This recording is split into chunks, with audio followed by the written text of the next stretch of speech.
जहाँ मैं है वहाँ भगवान नहीं है।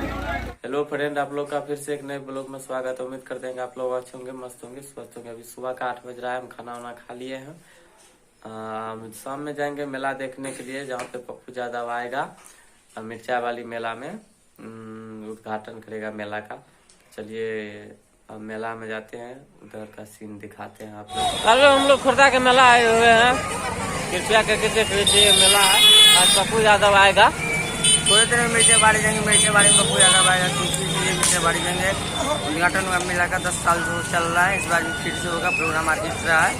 आज तारीख 23 तारीख है, 10वां महीना 2022। आप लोग कृपया ब्लॉग में बने रहे, पप्पू यादव का भाषण जरूर सुने इस ब्लॉग में।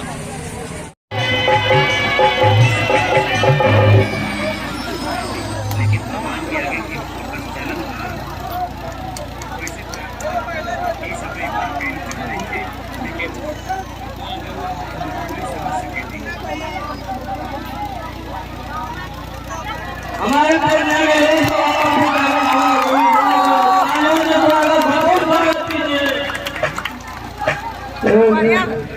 रील बना रहे हैं। सम्मानित मुखिया जी, दोनों मुखिया यहाँ आप सबके प्रिय, आप सबके काफी अजीज जनप्रतिनिधि हैं। मैं दोनों मुखिया जी का और मंच के इस कमेटी के अध्यक्ष का, इस कमेटी के सचिव का, जिला कमेटी के सम्मानित कोषाध्यक्ष सभी साथियों का और सम्मानित सरपंच साहब का, मंच पर जो भी सम्मानित साथी हैं उन सब का, और जो यहाँ खड़ी हैं हमारी माँ और बहनें। थोड़ा विलंब हो गई, थोड़ा सा इतना कार्यक्रम, इतनी घटनाएं, मैं इसलिए जो सृष्टि के निर्माण की सबसे बड़ी शक्तिमान है दुर्गा और काली, साक्षात मेरे लिए और सबके लिए अति विशिष्ट और अति सम्मानित मेरी माँ और बहनें, सम्मानित ईश्वर को देवपुर बुजुर्ग, सम्मानित अभिभावक, क्रांतिवीर, युवा साथियों, छात्र और सभी सम्मानित बौद्धिक और प्रबुद्ध लोग। मैं चूँकि कार्यक्रम होगा, आप संगीत सुनेंगे। मेला जीवन में एक उत्सव है, लेकिन जो भगवान है ना, वो हमारे भीतर है। आंतरिक रूप से दुनिया में जो भी पूजा या साधना होती है, वो कंप्लीट हमारे भीतर के निर्माण के लिए, हमारे भीतर के एक खूबसूरत इंसान के लिए। हमारे भीतर यह गाना को ट्यूनिंग कम करिए। कौन ये गाना था? आप तो बंद कर दें। ये जो आपका जीवन है, तो आपके भीतर ही भगवान है। आपसे भगवान कौन? आप जो यहाँ माँ हैं, बेटी हैं, आप नहीं तो सृजन कौन? आप नहीं तो निर्माण कहाँ से? आप नहीं तो फिर मानव मूल्य कहाँ से? तो ईश्वर आप हैं, तो ईश्वर की उपस्थिति है, ईश्वर का सम्मान है। आपको मिटा दिया जाए तो फिर ईश्वर को कोई महसूस नहीं कर पाएगा। मैं समझता हूँ कि ईश्वर का रास्ता पड़ोसी होकर गुजरता है। ईश्वर एक ही परम सत्ता है दुनिया में, एक ही परिवार है, लेकिन एक अलग अलग नहीं है। मैं हमेशा कहता हूँ कि आप किसी भी इंसान को अपने से अलग नहीं देख सकते। आप एक तरफ भगवान की बात भी करते हैं और दूसरी तरफ भगवान की रचना से प्रेम भी नहीं करते। आप एक तरफ ईश्वर की पूजा भी करते हैं और दूसरी तरफ आप ईश्वर के बनाए हुए पड़ोसी हो या गरीब हो या आम आदमी की इज्जत नहीं करते। भगवान ने क्या बनाया? एक तो सबसे पहले हम सबको यह समझ लेना चाहिए कि जो गॉड है या भगवान है, इन्होंने मानव जीवन का निर्माण किया है उसमें खूबसूरत आप सब हैं। तो यदि आप मनुष्य भगवान के नजदीक नहीं होते तो आप जानवर में अलग जोड़ी में पैदा लेते। आपको उन्होंने खूबसूरत बच्चे के रूप में अपने साथ लाया। तो भगवान आप में हैं, भगवान आपके बगैर रह ही नहीं सकते। जैसे माँ बच्चों के बगैर नहीं जी सकती है, वैसे ही ईश्वर आपके बगैर नहीं जी सकता। तो फिर ईश्वर को ढूंढने की जरूरत कहाँ है? माँ को कई बच्चे ढूंढते हैं क्या? खेल देने के वक्त माँ को ढूंढती है क्या? दूध पिलाने के वक्त माँ खुद जगती है। हमेशा बच्चों की तरह भगवान का रिश्ता हम सबके साथ है। फिर मैं बार बार कहता हूँ कि आप दूसरों का सम्मान क्यों नहीं करते, दूसरों के विचारों का सम्मान क्यों नहीं करते। हमारे बीच में गौर जब आए पहली प्रथम गुरु कौन थे? सदाशिव थे। सदाशिव के पहले हम किसकी पूजा करते थे? सूर्य की। आवश्यकता के अनुसार हमने भगवान मान लिया, डर के कारण भी भगवान मान लिया। तो अग्नि की भी पूजा शिव के पहले हुई और सूर्य की भी पूजा पहले हुई। एक इससे हमको महसूस हुआ हमारे जीवन की प्रगति में जो सहायक हुए, मददगार हुए, हमने उसको अपना इष्ट मान लिया। और वहीं से शुरुआत हुई वसुधैव कुटुंबकम, सर्वधर्म समभाव की। आप जीवन में उठा के देखिएगा, कृष्ण की भूमिका को जरा देखिए तो कृष्ण ने एक ही सवाल कहा था, जहाँ डर है, जहाँ नफरत है, वहाँ प्रेम नहीं हो सकता। जहाँ नफरत है वहाँ मोहब्बत नहीं हो सकते। जहाँ डर है वहाँ पर ईश्वर का राह नहीं हो सकता।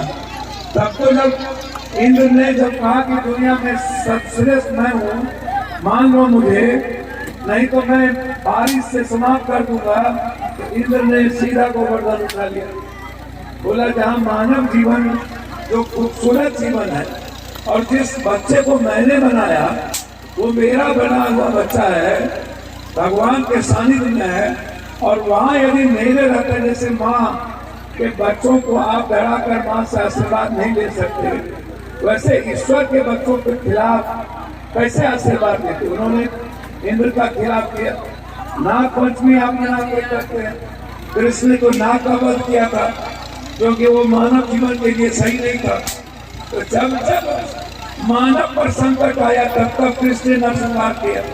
हम क्या करते हैं? मानव को संकट में डालते हैं, मानव को हम जीने नहीं देते। हम उसके रंग, गरीबी, उसके कपड़ों के अनुसार, उनके विचारों के अनुसार हम अपने को श्रेष्ठ मानते हैं और उसको छोटा मानते हैं। क्या भगवान का कोई विचार बनाया हुआ इंसान छोटा हो सकता है? क्या भगवान के बनाए हुए कोई विचार छोटे हो सकते हैं? क्या भगवान का बनाया हुआ कोई रंग छोटा हो सकता है? भगवान सुदामा क्या था?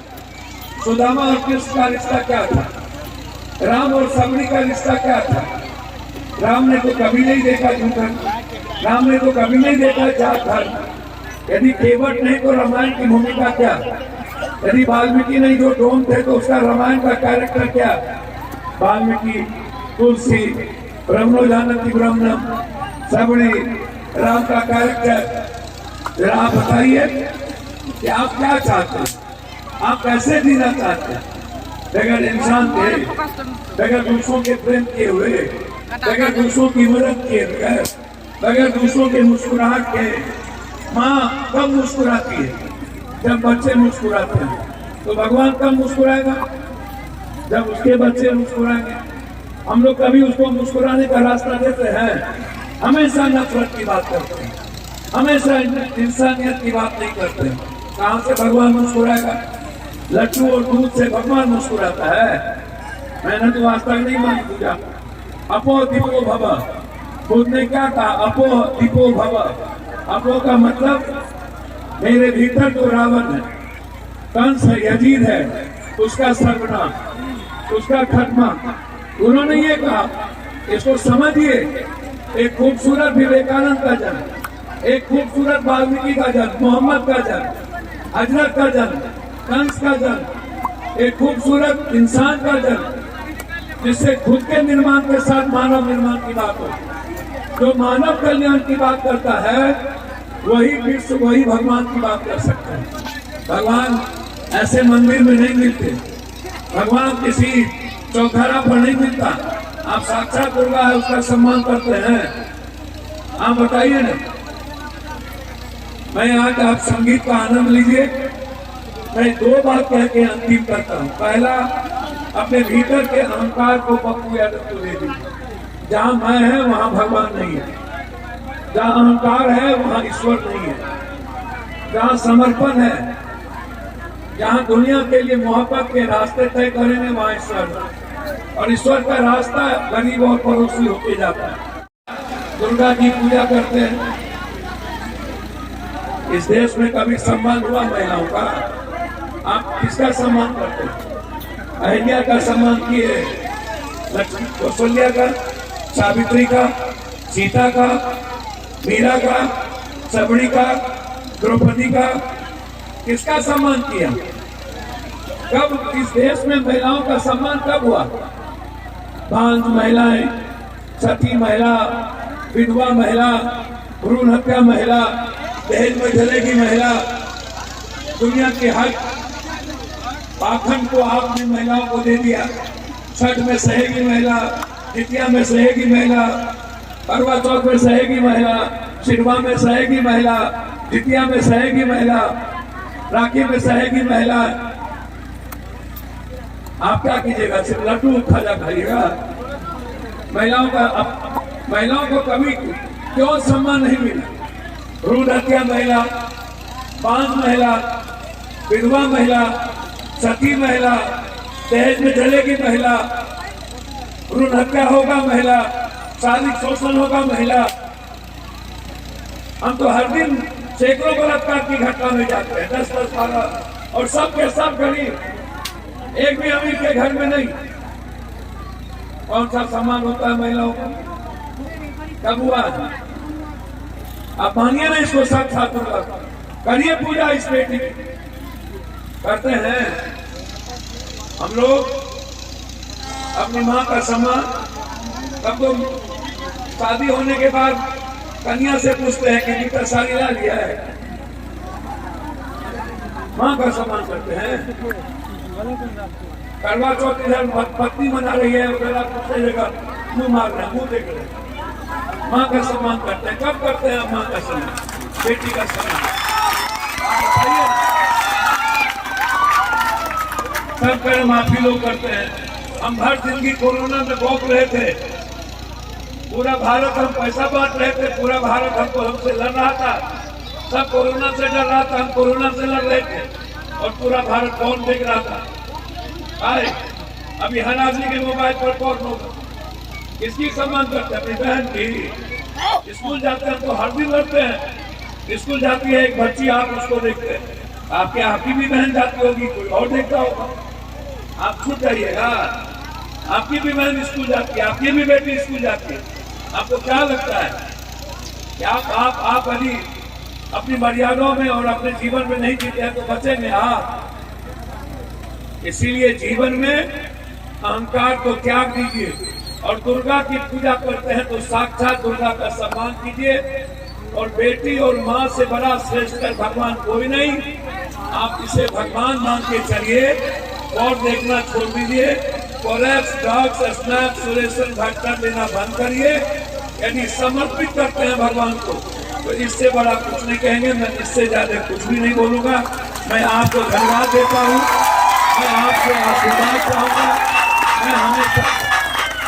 मैं हमेशा आपसे अपेक्षा करता हूँ, आप जब मंदिर जाइए तो मुझे अपने चरण में रखिए, अपने बेटे के तरह रखिए, आप समर्पण करिए। मैं हमेशा आपसे आशीर्वाद चाहता हूँ। आप कुछ मत कीजिए, मुझे नहीं जरूरत, मैं कुछ नहीं हूँ, दुनिया के लिए नहीं जीता हूँ। बस अपने आशीर्वाद बनाए रखिए। मैं आपका हूँ और आपसे ही जीता हूँ। आपके बगैर मेरी कोई हैसियत और औकात नहीं है और आपके ताकत के कारण मैं दुनिया से लड़ता हूँ। मैंने कभी दुनिया से डरा नहीं, न मैं मरने से डरा, न मैं कभी लड़ने से। मैंने ये महसूस नहीं की कि मुझे जिंदगी में जीना कैसे है। बस जब तक जिंदगी है, एक भी गरीब की जिंदगी में दखल, चाहे वो दुनिया का कोई ताकतवर हो, उसको लड़ना पड़ेगा पप्पू से। हम रहे न रहे, हम मिटा देंगे जब तक हम नहीं करेंगे। हम आम आदमी के जीवन के साथ खिलवाड़ नहीं होते। गरीब के आंसू मेरे लिए दुर्लभ। हमारी किडनी बिक जाए मंजूर है, लेकिन मेरे जीते जी किसी के गरीब का आंसू नहीं होगा। मैंने यही प्रण है मेरे जीवन का, बस आपसे ये आशीर्वाद। इसीलिए अहंकार का विसर्जन कीजिए, एक अच्छा इंसान बनिए, आप समाज के हीरो बनिए, पड़ोसी के हीरो बनिए, अपने घर की बहन और बेटी के हीरो बनिए और एक खूबसूरत जीवन को जिए। मैं आपके साथ हूँ, जहाँ भी अभाव आपको होगा वहाँ पप्पू आपके साथ है। मैं पुनः इस कमेटी को धन्यवाद देता हूँ। मैं सम्मानित मुखिया जी का, लीलो बाबू का, ऋषिदेव साहब का, सरपंच साहब का, सबका, जो मेरे लिए बहुत ही प्रिय हैं, जिनका मैं सम्मान करता हूँ। शालीनता और विनम्रता के ये लोग प्रतीक हैं, ये कभी प्रतिक्रिया नहीं देते। इसलिए जो लोग यहाँ जनप्रतिनिधि के रूप में है, कम से कम शालीन है, चाहे वो वर्तमान मुखिया हो, कई यहाँ पर मौजूद हो सकते हैं, पूर्व मुखिया मैंने उनका नाम नहीं लिया, ऐसे लोग मैं सबका सम्मान करते हुए एक बार मैं आप सबको पैर छू के प्रणाम करता हूँ और अपनी बात समाप्त करता हूँ। मैं हृदय से बैठिए, आप लोग आनंद लीजिए। संगीत का कार्यक्रम से शुरुआत होगा, भजन जागरण को जागरण भगवान को जगे रहता है, तो आप क्या अपना कुंडली जगाइए, इसीलिए भगवान को कभी सोता है नहीं। आज आप लोग जाइए, माँ कभी सोती नहीं है, इसलिए भगवान भी कभी नहीं सोता। भगवान सो गया तो सृष्टि खत्म हो जाएगी। इसे जागरण का मतलब है मेरे भीतर का जागरण। और हम संगीत गाने वाले से कहेंगे, खुद के जागरण से शुरू करिए और दुनिया को जगाइए। इन्हीं शब्दों के साथ मैं पुनः अपने संगीत नेताओं का सम्मान करते हुए अपनी बात समाप्त करता हूँ। मेरा प्रणाम स्वीकार कर लिए ना। लोकसभा पप्पू यादव जिंदाबाद, पप्पू यादव जिंदाबाद, गरीबों की मजिहा पप्पू यादव